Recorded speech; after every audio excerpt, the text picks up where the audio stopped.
হরে কৃষ্ণ, রাধে রাধে। সকল বৈষ্ণব ভক্তবৃন্দের চরণে আমার শত কোটি কোটি প্রণাম। জানেন কি মাঘ মাসে মূলা খেতে নেই কেন? আজকে আমরা পৌরাণিক ব্যাখ্যা এবং বৈজ্ঞানিক ব্যাখ্যা দুই বিষয়ে আমরা আজকে জানবো।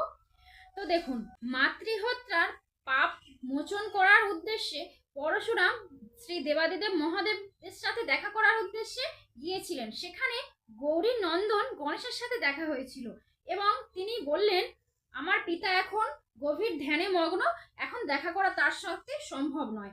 তো সেই কথা শুনে পরশুরাম খুবই ক্রোধিত হয়ে গেলেন এবং গণেশের সহিত যুদ্ধ শুরু হয়েছিল।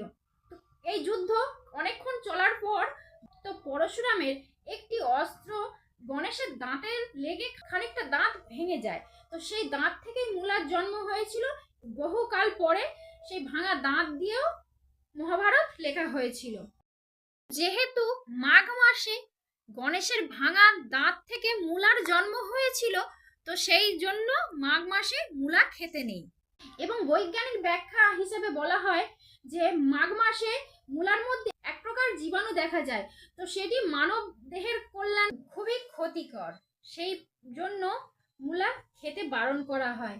এই ভিডিওটি বেশি বেশি করে শেয়ার করে দিন, যাতে অনেক মানুষ উপকৃত হতে পারে এবং অনেকেই না জানা জিনিসগুলো জানতে পারে। হরে কৃষ্ণ, রাধে রাধে। সবাই ভালো থাকবে।